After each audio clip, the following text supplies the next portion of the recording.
De nuevo con ustedes, apreciados hermanos, pedimos excusa porque la deficiencia de la energía eléctrica nos ha hecho una jugada, se nos ha caído la transmisión, pero de nuevo estamos con ustedes para dar continuidad al tema de la palabra, Dios que se hace presente a través de la palabra, Él es la palabra. Y como el lunes pasado iniciamos este panel, exposición sobre la palabra, en el cual también ustedes envían sus preguntas y nosotros en la medida de lo posible damos la respuesta, pues hoy entonces de nuevo para darle la respuesta a esas preguntas que quedaron sin responder. Así que después de una breve introducción, pasamos a que ustedes nos envíen sus cuestionantes. Monseñor. Pues realmente hoy el tema principal que yo los animo pues a que ya vayan preparando sus preguntas es siguiendo el tema de la Biblia. Especialmente estamos tratando de las partes de la Biblia. La primera parte es el Antiguo Testamento. Segunda parte, el Nuevo Testamento. ¿Qué quiere decir la palabra testamento? Quiere decir alianza. Y realmente lo que trata la Biblia en su primera parte es la alianza de Dios. La alianza de Dios desde la primera alianza de Noé, siguiendo con Abraham, Moisés, y toda esa alianza que se extendió a lo largo del tiempo, muchas veces respetada, otras veces olvidada, otras veces tirada al suelo, pero siempre Dios volvía a renovar y los profetas no se cansaban de reclamar al pueblo esa alianza, hasta llegar a la nueva alianza sellada con la sangre de Jesús en la cruz. Alianza quiere decir compromiso, quiere decir contrato, quiere decir acuerdo, convenio, pacto entre dos personas, entre dos partes, en la que una parte se compromete a algo y la otra se compromete a otra cosa. Por ejemplo, si yo me comprometo, a comprar una finca, pues yo tengo, el dueño de la finca me la entrega, pero yo tengo que entregarle el dinero que vale esa finca. Hay un intercambio y hay un documento, hay una firma, hay un sello, bueno, muchas cosas. En el Antiguo Testamento, la gran alianza fue en el desierto, libre el pueblo hace alianza con su Dios. El profeta Jeremías resume lo que es la alianza en una frase hermosísima. Jeremías 31:31. Yo seré su Dios y ustedes serán mi pueblo. Dios se compromete a ser el Dios del pueblo, a guiarlo, a dirigirlo, a protegerlo, a llevarlo en sus hombros, ser su pastor, su jefe, su guía. El pueblo tiene que comprometerse a obedecer a Dios, a ser su pueblo, viviendo las palabras de la alianza que nosotros llamamos hoy día los 10 mandamientos de la ley de Dios. Y en el Nuevo Testamento, ese compromiso, esa alianza, pues realmente la ha hecho Jesucristo, derramando su sangre en la cruz. Él ha entregado su vida al Padre y el Padre ya no nos trata como pueblo solo, sino como familia, como sus hijos en el Hijo Jesús. Entonces nosotros también nos toca seguir el camino de Jesús, andar detrás de Jesús, vivir como vivió Jesús, amar como Él amó, como Él sintió, como Él esperó, como Él luchó por el reino que Él empezó. Entonces toda nuestra vida es para vivir la alianza nueva y eterna, es seguir detrás de Jesús cada vez más. Y en esa Biblia hay libros, hay diferentes tipos de libros. Ya podemos abrir el espacio para preguntas y yo voy adelantando algunas posibles respuestas. Una de ellas es precisamente la de los géneros literarios. Una palabra dominguera que quiere decir género literario, la forma que usa un escritor para escribir. También una persona para hablar. Hay diferentes géneros literarios. Es como la forma en la que se expresa el fondo, como un vaso que uno tiene, puede tener diferentes figuras, pero lo que importa es el agua, lo que yo me voy a beber es el agua. Pero sin duda que la forma del vaso, cómo está hecho el vaso, todo el color del vaso, pues también influyen. Y en la Biblia es así. Dios, que ha querido valerse de hombres inspirados para escribir su palabra, pues deja que esos escritores utilicen formas concretas de decir las cosas. Y por eso hay que entender cómo escribió el escritor, por qué escribió así, qué ambiente había en su tiempo, qué estaba pasando en su tiempo, que él se refería y escribió así.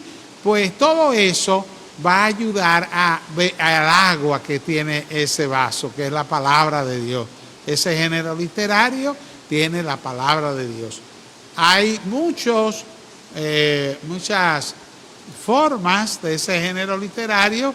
Por ejemplo, por decir alguna, puede ser como de historia, narrando una historia, contando una historia, en que se van relatando hechos por hechos y en una continuidad.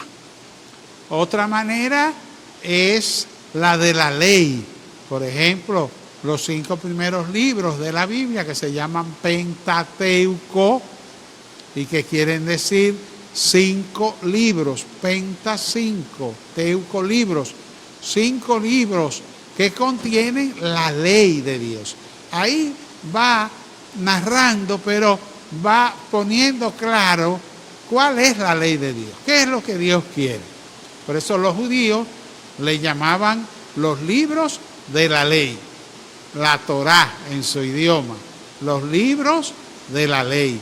También hay otro género literario que se le llama lírica. Ahí entra la poesía. Por ejemplo, los salmos son poesías, poemas. El cantar de los cantares son poemas escritos como para ser cantados, tocados y para ser proclamados, casi como un teatro. Otros libros son que se llaman proféticos porque contienen las palabras de los profetas animando al pueblo a ser obedientes a la alianza con Dios para poder prosperar. Cuando el ser humano se aparta de Dios, pues viene el fracaso, viene todo lo malo que se nos puede pegar. Y por eso realmente el profeta advierte, si ustedes no se arrepienten, ustedes siguen como van, pues le va a venir un fracaso muy grande. Y luego están los sapienciales. Esa sapiencia quiere decir sabiduría. Son libros que contienen sabiduría, enseñanzas muy importantes para la vida diaria, para el momento concreto. Entonces, en el Nuevo Testamento, la Nueva Alianza, los géneros literarios, las formas son diferentes. Una es, por ejemplo, los evangelios. Son 4 que van contando la vida de Jesús desde su nacimiento algunos hasta su ascensión al cielo. Y luego viene el libro de los Hechos, que podría ser llamado un libro histórico, que cuenta desde la llegada de la ascensión, la llegada del Espíritu Santo hasta las comunidades cristianas, el ministerio de Pablo. Y luego están las cartas de Pablo, que son 13, y otras 8 que son más, le llamamos cartas apostólicas, cartas al pueblo de Dios, a las comunidades cristianas, y el Apocalipsis. Yo creo que ya tenemos una pregunta, Padre Faustino. Por aquí tenemos la pregunta de Aquilino Méndez. ¿El Apocalipsis es un género profético o fue escrito por las situaciones del momento? Bueno, si tú quieres, tiene las dos. Pero el Apocalipsis es un género literario que se llama apocalíptico. Apocalipsis en griego quiere decir revelación. Y entonces el género literario apocalíptico expresa la revelación recibida en el caso del libro del Apocalipsis por Juan. También en los evangelios hay algunos pasajes que son apocalípticos, y el libro de Daniel también tiene lenguaje apocalíptico. Es un lenguaje de revelación. ¿Revelación de qué? De lo que va a venir, de lo que Dios va a hacer en un momento presente. Por ejemplo, el Apocalipsis fue escrito cuando los primeros cristianos estaban siendo perseguidos por el Imperio de Roma, por los judíos que veían que su religión se la podían destruir, por las religiones paganas que veían que el cristianismo iba contra todos esos dioses que ellos tenían fabricados, y realmente había muchos problemas también en la misma comunidad. Fíjate que entonces, ante esa tristeza, lo mismo le pasaba a Daniel.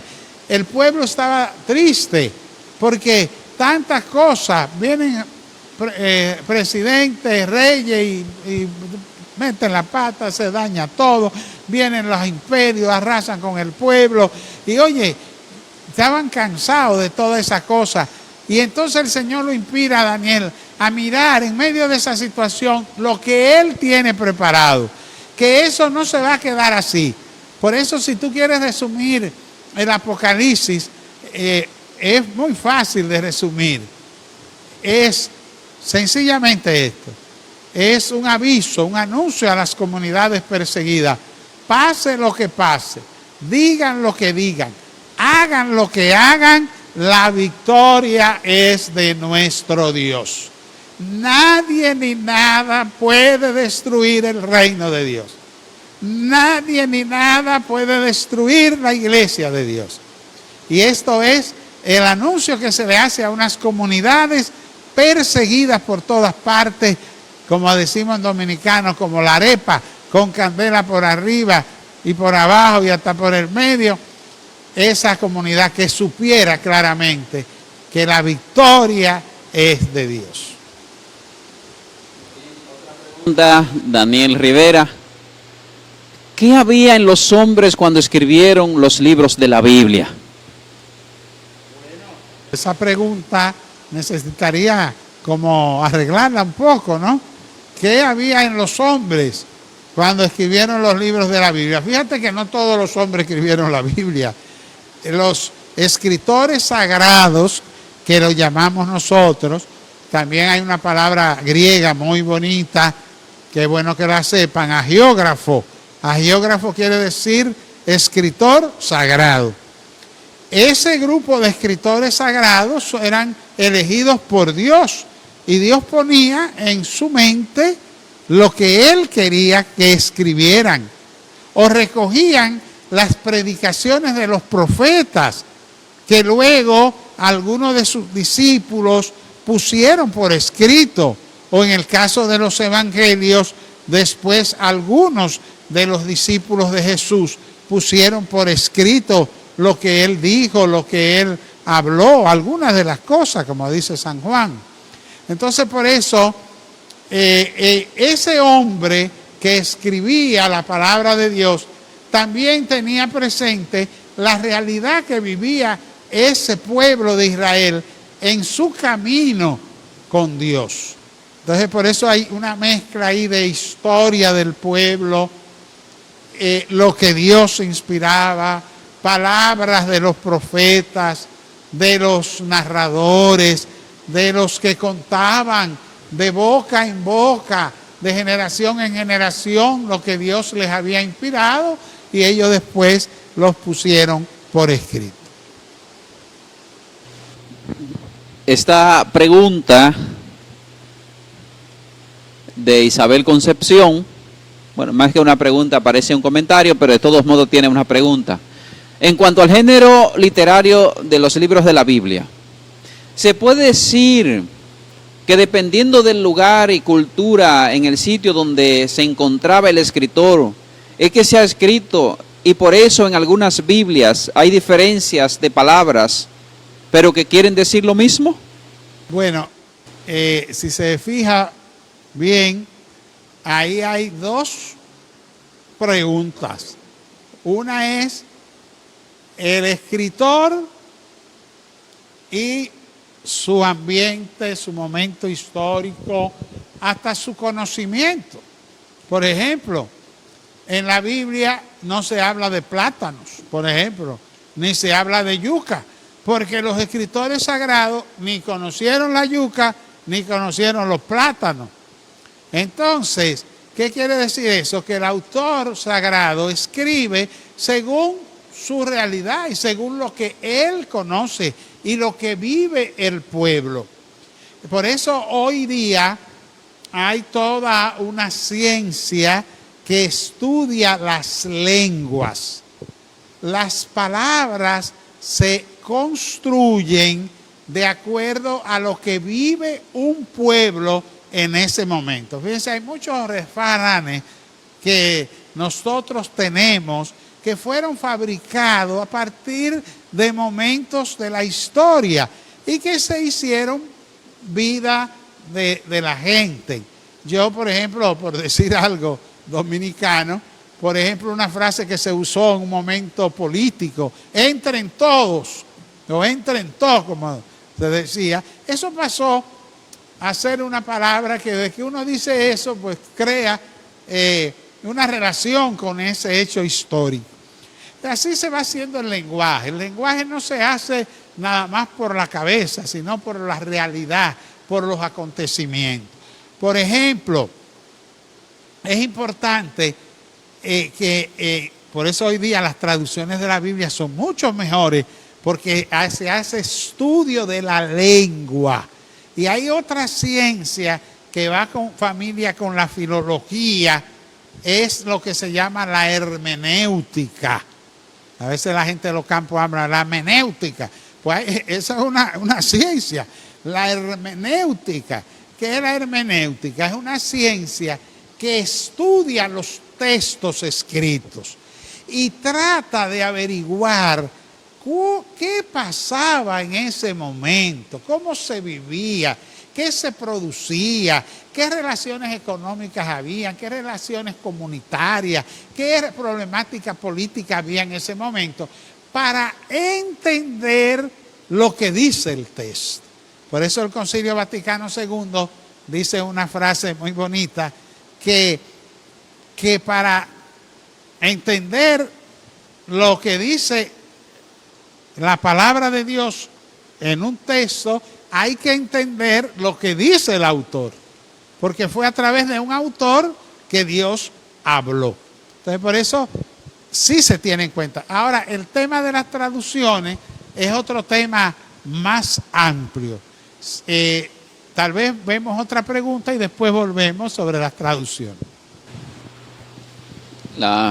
Julio Liriano pregunta, ¿cuál es el género literario en el que le escribió Ezequiel? ¿Y por qué Dios llama a Israel un pueblo rebelde si los amaba tanto?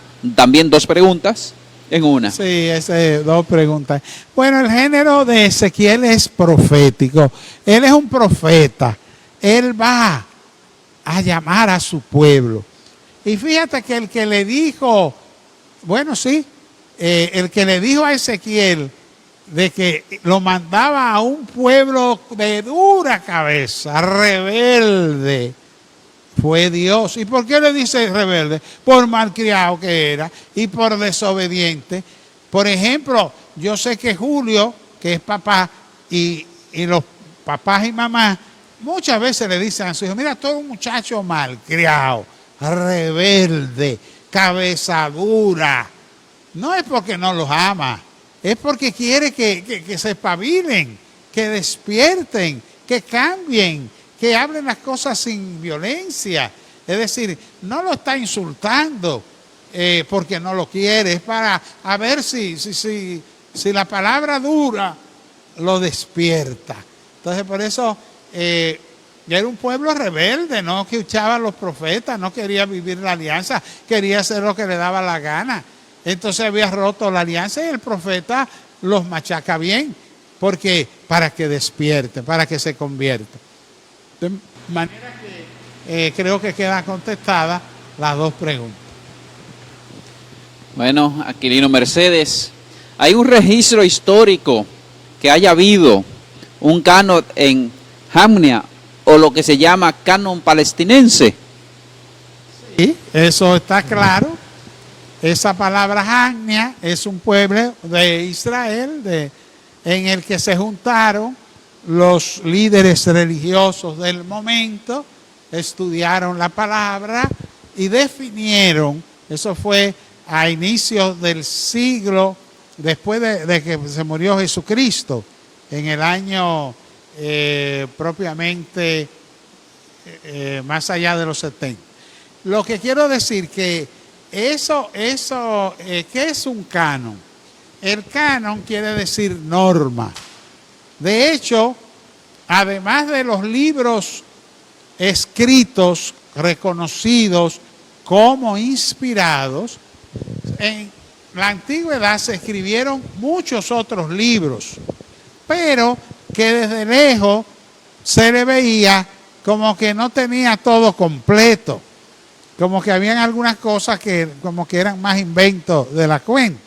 Entonces por eso ese grupo de pueblo de Israel puso por norma, estos son los libros que hay. Lo mismo hizo la comunidad cristiana hacia el 108, 109 después de Cristo. Se reunieron y estudiaron los textos del Nuevo Testamento y dijeron, bueno, visto y oído, estudiado todo, estos son los libros canónicos, los libros normativos, los que van, la lista de los libros revelados por Dios. Porque también en el Nuevo Testamento hubo muchos autores que escribieron muchísimas cosas rarísimas de Jesús, que de lejos se le veía que eso no podía ser inspirado, ni tenía ninguna verdad. Por ejemplo, por contarle algo, así que nos puede hacer tal vez reír, por ejemplo, algunos de esos libros que hablan de la vida de Jesús dicen cosas como esta, que Jesús se ponía a jugar con los niños y entonces perdía en el juego. Y Jesús los soplaba a toditos y quedaban muertos. Y entonces la familia iba y buscaba a José y a María y le decían, ese muchacho de ustedes. Y entonces Jesús lo llevaba a José y María y lo soplaba. Y de una vez quedaban derechitos. Entonces ustedes ven que desde lejos eso se ve como que no pega. Entonces por eso esos libros que no pegaban con la revelación tanto para los judíos como para los cristianos se le llaman libros apócrifos, que son libros que tienen algunas verdades, pero no son completos. No tienen una inspiración total. Bueno, la próxima pregunta de Manuel Joaquín. ¿Es la palabra por sí misma un estilo de vida para los cristianos? Por supuesto. Y acuérdate que la palabra se hizo carne. Nosotros los cristianos no somos los seguidores de un libro que se llama Biblia. No. Nosotros somos los seguidores de la palabra hecha carne que es Jesucristo. Y todo lo que Él vivió, amó, buscó, luchó, todo ese reino que Él inició, toda su causa, su muerte, su resurrección, para nosotros es el estilo de vida propio de los cristianos. Antes de pasar a la próxima pregunta con Virginia Marisol, deseamos que ustedes compartan esa transmisión con sus amigos, porque tal vez ellos tienen las mismas dudas que ustedes y es la oportunidad para que envíen sus preguntas y esas dudas le queden despejadas. Así que aprovechen. También damos gracias a Dios por la lluvia que está cayendo y esperamos que también en el campo esté cayendo. Y que sobre todo eso se refleje en nuestro pueblo, porque he contactado en varias ocasiones gente con cubetas y tanques en la galería esperando que un camioncito le lleve agua. Eso quiere decir que aquí en Vallaguana la gente encargada del agua potable o no está haciendo su trabajo o no hay cómo hacerlo. Y entonces eso es muy penoso en este tiempo de dificultad de salud, que no haya agua. Nos vamos con Virginia Marisol. Es cierto que cuando Dios sacó su pueblo elegido, Israel, de Egipto, cuando llegaron a la tierra prometida, Dios quería que lo tuvieran como el rey, como su rey y único salvador, pero ellos por su terquedad no lo aceptaron. Bueno, ahí hay una desubicación histórica. No fue cuando entraron a la tierra prometida. Cuando entraron a la tierra prometida, todavía el pueblo vivía en tribus. La tribu es como un grupo familiar, clan familiar, que tenía su cabeza, que era uno de los hijos de Jacob, y sus descendientes de ese tronco, pues de ahí se hacía la tribu. Cuando llegaron a la tierra prometida, cada tribu Josué le entregó un pedazo para que vivieran en esa tribu, tuvieran su propio gobierno, todo su asunto. Y entonces solamente dejaron una tribu, la de Leví, que se iba a dedicar al culto, después al templo, a la alabanza, a la oración, a los mensajes de la palabra de Dios. No le dieron una tierra, sino que estaban repartidos en todas las tribus. ¿Qué pasaba? Las tribus, cada una sola, tenía que organizar su economía y su defensa, porque habían ataques de otros pueblos, pues tenían que defenderse. Cuando las cosas se apretaban, entonces Dios hacía surgir lo que se llamaba un juez. Ese juez podía ser una jueza también. Débora, por ejemplo, fue una jueza fuerte.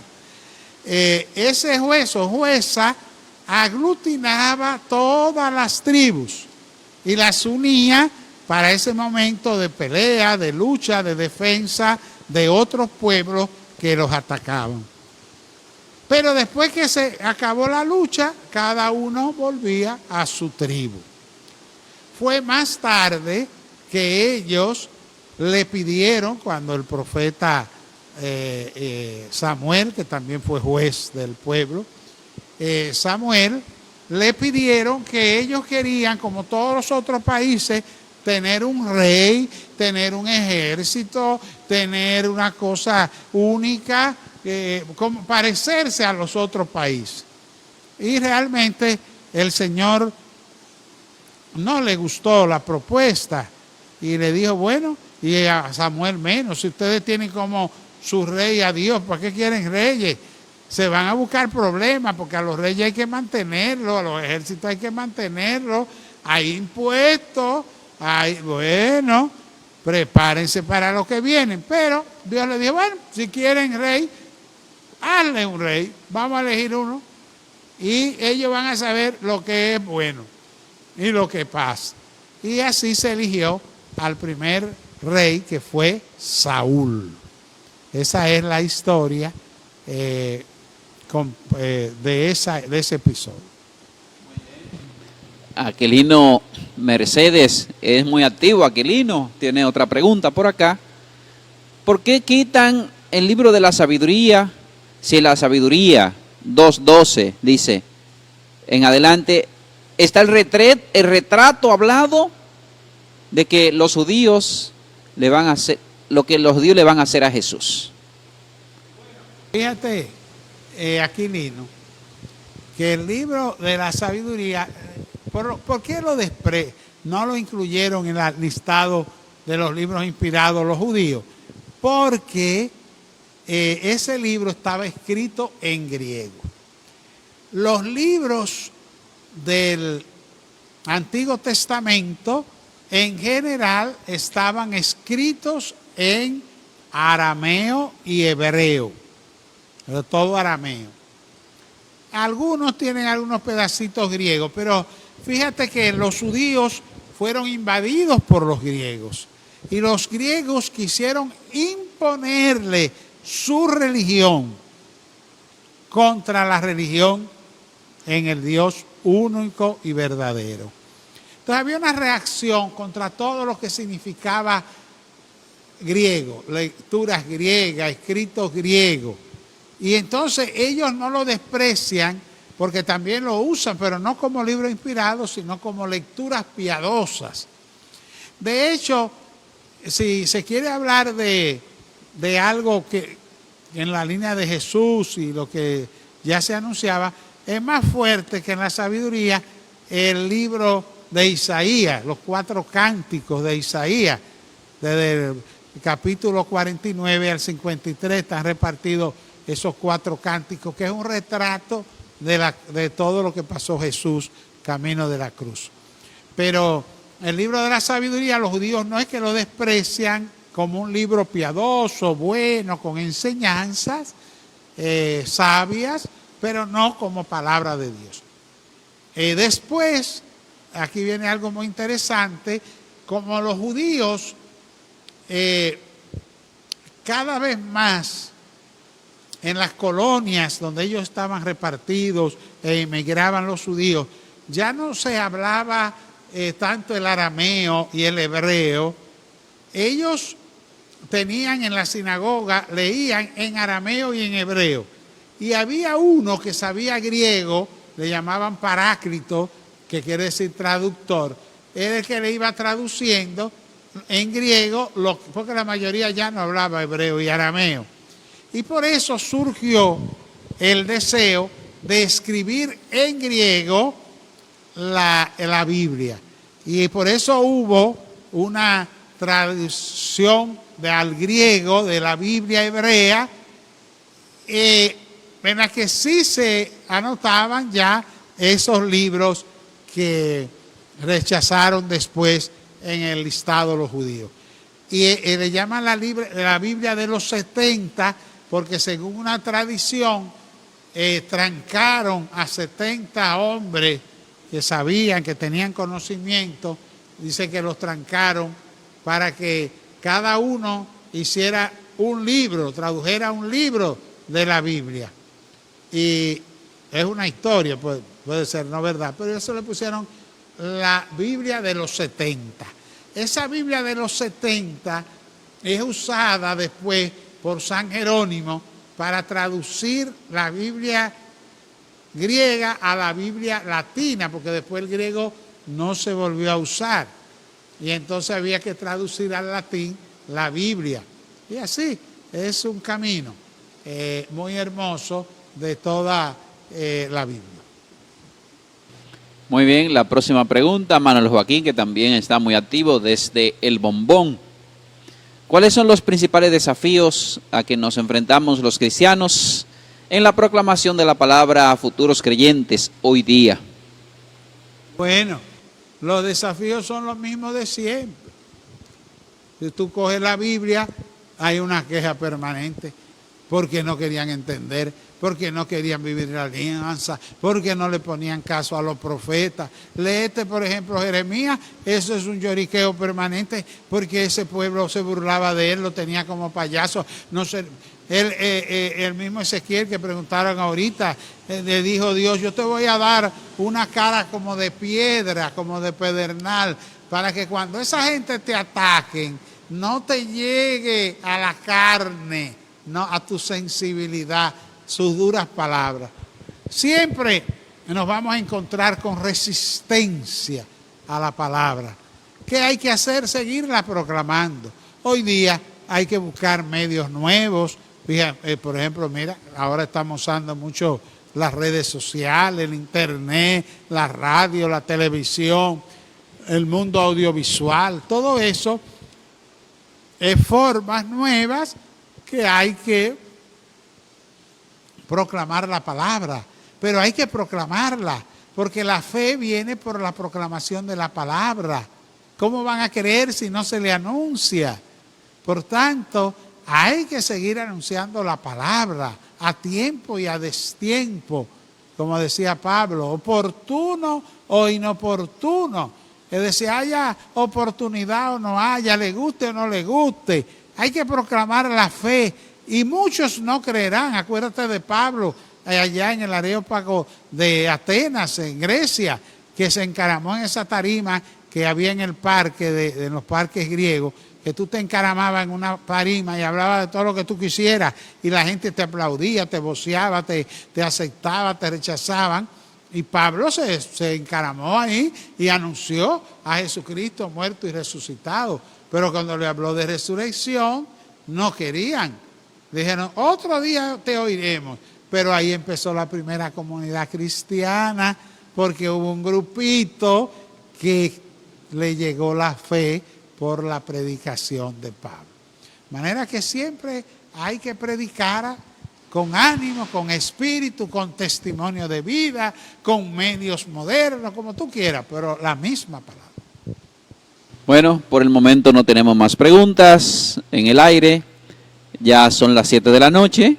Eso quiere decir que vamos a concluir, que era ya la segunda parte del mismo panel sobre la palabra. Al parecer ya la gente tiene todas las dudas, tiene la respuesta de esas dudas.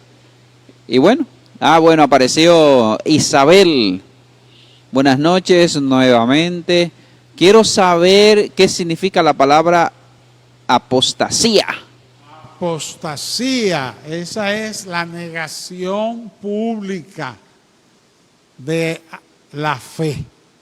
Cuando uno reniega de la fe y se sale de la fe, en el caso de nosotros cristianos, una apostasía es cuando una gente niega la fe cristiana o niega algunos puntos de la fe cristiana y se pasa a otro grupo o forma otro grupo negando esos puntos de la fe.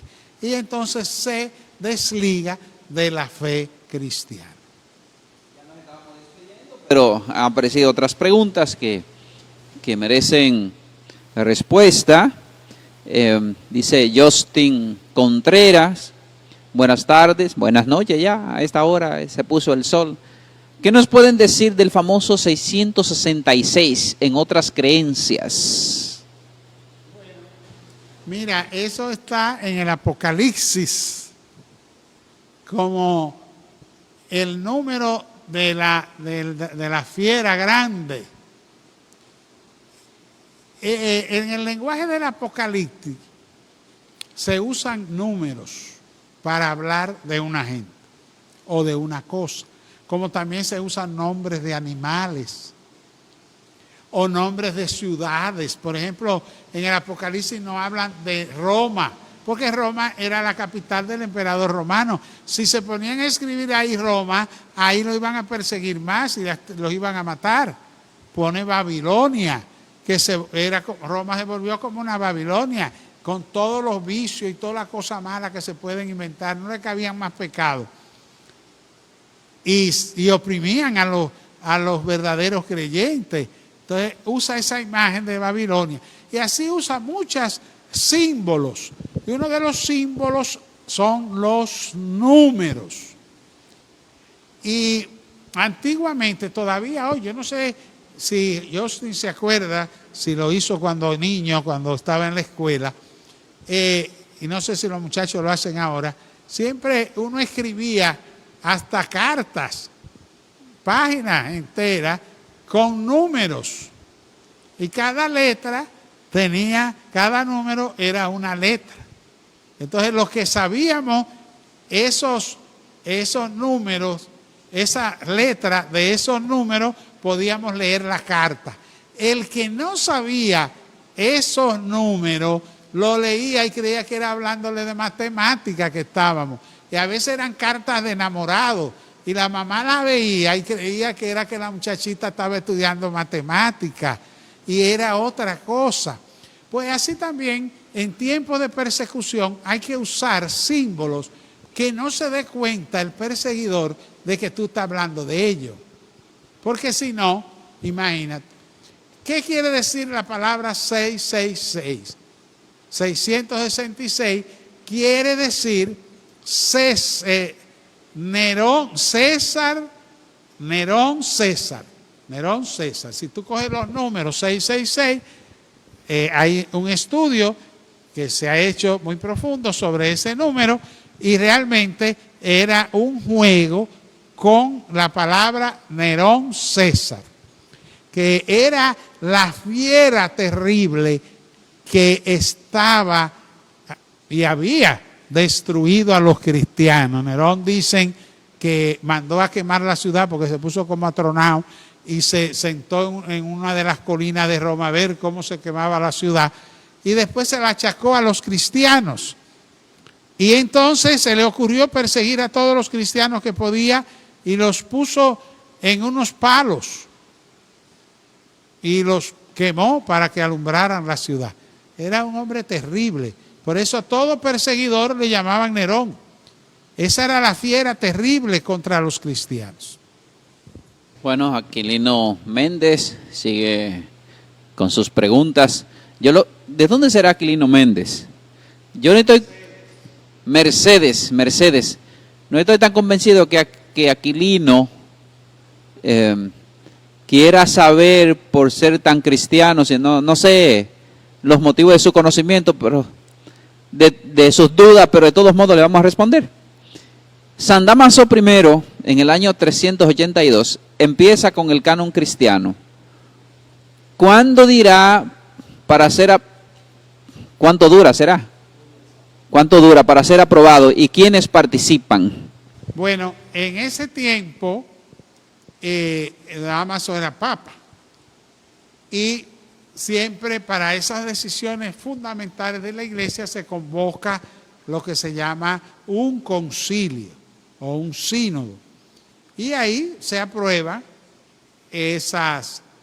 cualquier acción de la iglesia o doctrina de la iglesia, o se corrigen errores, o se impulsa la pastoral, como hizo el Concilio Vaticano II. Entonces, esa es la respuesta. Muy bien, la próxima pregunta. Tenemos 2 preguntas más y a menos que aparezcan otras. Paz con ustedes, dice Alneri Esther Taveras. Quiero saber de la palabra Jehová, o sea, ¿a qué se refiere la misma? Bueno, esa palabra Jehová es uno de los puntos que muchos se les crea un problema, pero no hay que crearse ningún problema.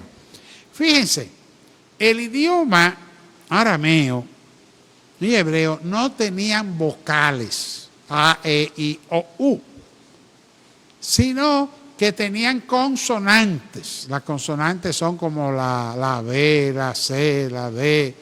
Es decir, son palabras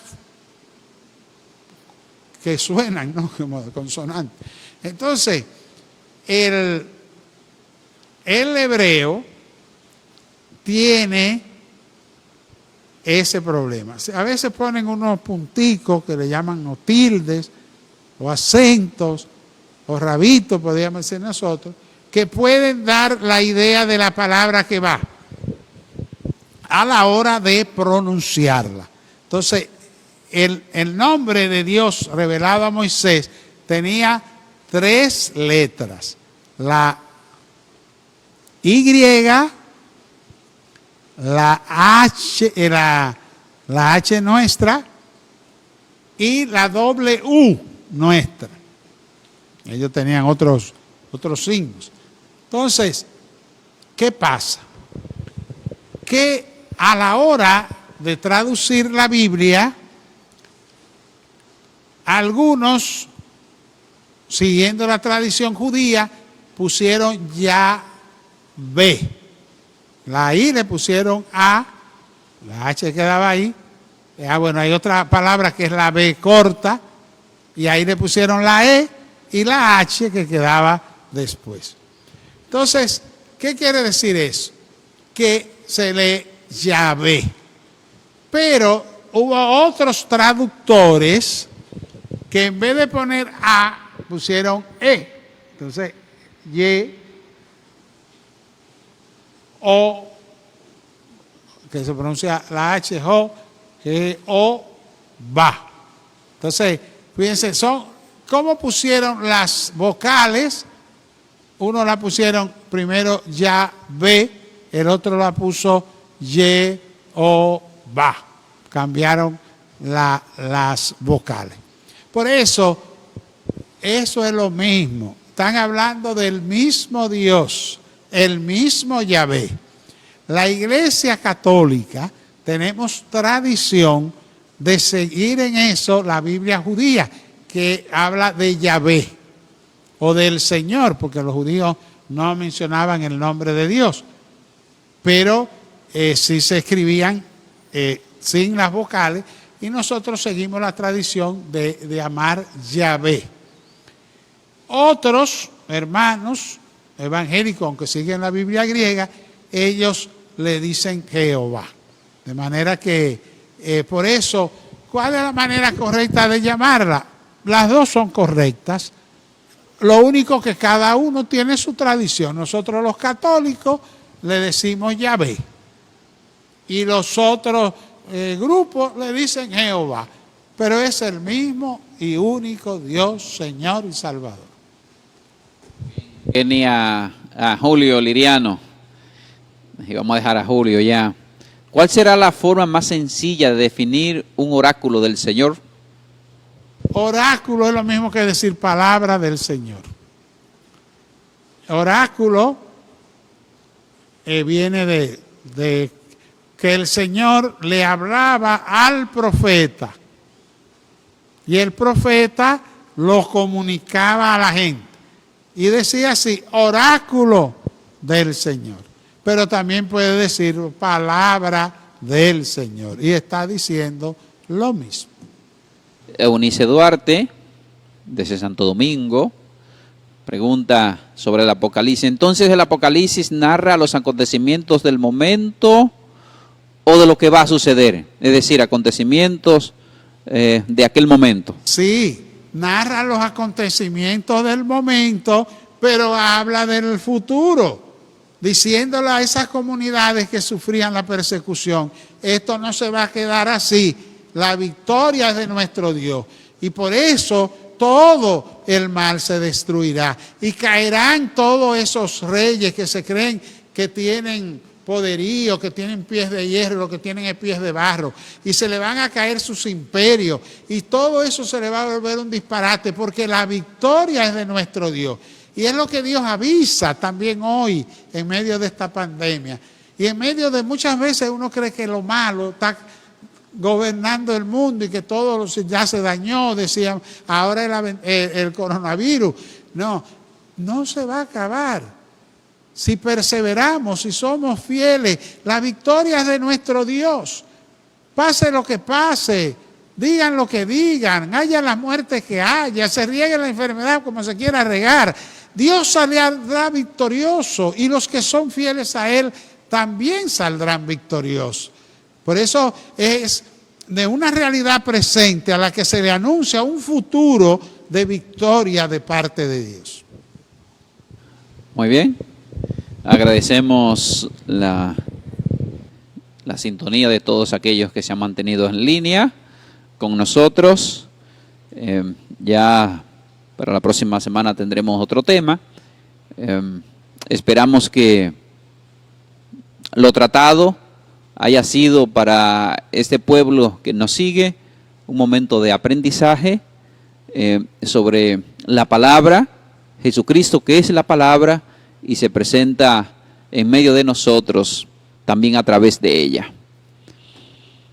No nos queda más que agradecer a todos ustedes, además al equipo técnico que está siempre detrás de la cámara, agradecer la lluvia que ha caído, esperamos que haya llegado al campo, donde están los productores esperándola, los ganaderos también esperándola, y como dije ya al principio, que también se refleje en el río Comate, para ver si la gente, no sé, ¿cómo que se llama lo de acá? Lo de la cash. Es la cash aquí, la cash.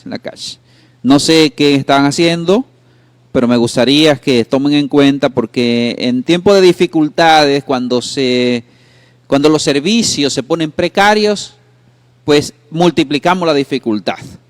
Y en varias ocasiones ya he visto un camioncito regando agua en el pueblo y gente con cubeta en la galería esperando que vaya el camioncito a llevar agua. Eso es una grave dificultad en nuestro pueblo. Hay barrios que tienen 2 y 3 semanas que no le llegue el agua. ¿Cuál es el problema? Que no se resuelve. Y no se entiende, realmente no se entiende. Vamos a ver si quien tiene que ver con esto le llega el mensaje y se puede resolver ese problema. Mandan a lavarse las manos, pero si no hay agua, ¿con qué se van a lavar las manos? Esto es como un contrasentido. Pero bueno, que no es la casa, sino INAPA aquí. INAPA, Vallaguana, INAPA de Vallaguana, todo lo que tengan que ver con eso. Le hacemos también un llamado que si el alcalde conoce al de INAPA, que también le tire sus naranjitas, a ver qué podemos hacer, porque es penoso. Y nuestro pueblo produce agua para que estemos viviendo esa dificultad. Con la energía eléctrica no voy a decir nada. Hoy se ha ido como 10 veces solamente. Bueno, nos da la bendición, monseñor. Y bueno, pues el Señor esté con ustedes y con tu espíritu. Les bendiga el Padre, el Hijo y el Espíritu Santo. amén.